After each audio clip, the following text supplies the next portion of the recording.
What's up, ZZTverse?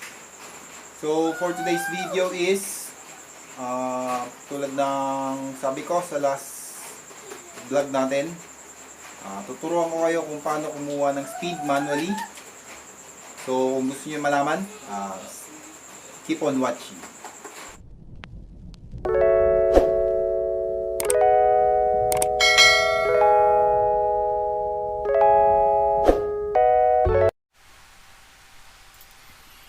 Alright, so what's up guys? So, ito na. Ito na yung content natin kung saan magtuturo tayo kung paano mag-compute ng speed manually. So, disclaimer lang po. Hindi po ako parang coordinator or yung mga nagsusukat sa club. So, ito pong video yung ginawa ko ay para makatulong din sa mga newbie, kumbaga, na hindi alam kung paano mag-compute ng speed manually. So, kaya ako ginawa tong video to is para na rin dagdag knowledge o dagdag impormasyon kung paano gawin to. Pwede itong gawin basta meron kang calculator, kayang-kaya mong gawin to. So, shinare ko lang to kasi last time, nung unang taon na sumali ako ng, yan nga, pangangarera ng Kalapate, marami rin ako nagastos. Kasi gusto kong makuha yung speed nung mga tinetraining ko. So, sumasali ako sa mga pooling. Ang dami nung mga niloload ko. Gusto kong malaman kung sino yung consistent. Pinupuling ko sila lahat. So, this way, pwede nyo nang gawin. Pwede kayong magpasabay na lang sa club. Tapos, computein nyo na lang manually kung ano oras dadating yung ibon. So, start na tayo. So, kinuha ko na nga pala yung release time tsaka yung distance. Kung natatandaan nyo dun sa last video natin, dumating si Blue Bar pero dahil nga ang minimum speed is 800, so cut off na siya nun, hindi ko na siya kinlock. So, ngayon natin kukumputin yung speed niya. So, dumating siya ng 10:53 AM. Yan. So, nag-release ng 6:30 AM.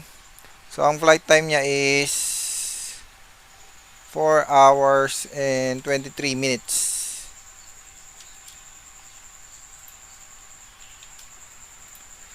So, sa mga or sa pagkuha ng speed ng flight speed, ang ginagamit nila is meters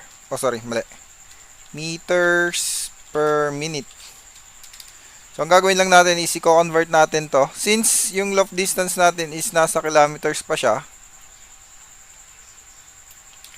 convert na lang natin. So, 196.650,994 kilometers. Na-times nyo lang sa 1,000. Kasi, in 1 kilometer is 1,000 meters. So, ang magiging distance niya in meters is 196,650.994. Ngayon, in every hour, there is 60 minutes. So, 6 times 4.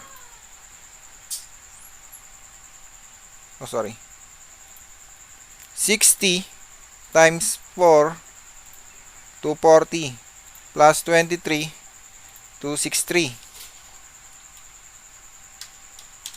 So, yung formula natin, speed is distance over time.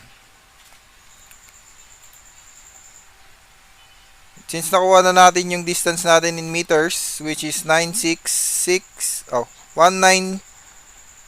6650.994 divided by 263. So, naging speed ni Blue Bar is 747.772. Ngayon, paano natin malalaman kung tama ba tong computation na ginawa natin? Or for your reference, dun sa last video, kung sinabi kong igagawin kong content, after few minutes, kinlock ko din siya. Kasi nga naisip ko, paano nga naman anong reference natin kung gagawin ko lang tong video na to. So, umunta na ako sa Kubo Pro. Ayan. Na-clock siya ng 10:59 AM and 30 seconds. So, since nandito na yung flight time, kunin na lang natin para mabilis. So, 4 hours is 240 plus 29, 269. Ngayon, paano naman itong 30 seconds? So, sa 1 minute, may 60 seconds. Gagawin nyo lang is 30 times or 30 divided by 60. So, magiging sagot dyan is 0.5. Ngayon, compute natin. Tingnan natin kung makatotohanan ba itong pinaggagawa natin sa video. So, 196,650.994 divided by 269.5. Speed niya is 729,688. 729,688. So, matching yon. So, ganun lang kasimple. Once na nakuha nyo na yung kailangan na given distance tsaka yung time, makukuha nyo na yung speed ng ibon.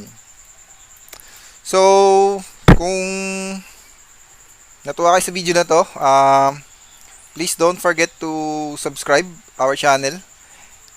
Pakipindot na rin yung notification bell. Baka sa susunod is magta-try akong magturo kung paano kumuha ng air distance kung kayo ay mag-self-toss gamit ang Google Maps. Kung natuwa kayo sa video or may comment kayo, don't forget to comment down below. And kung di nyo naman nagustuhan yung video, pwede nyo rin pindutin yung dislike button. Libre po yan. Walang bawal dyan. Kung nagustuhan nyo naman, click like. And kung meron kayong mga, alam mo na, kakilalang gusto matuto kung paano kumuha ng speed manually, pwede nyo rin itong share yung video sa kanila. And again, thank you for being on our vlog. And ingat!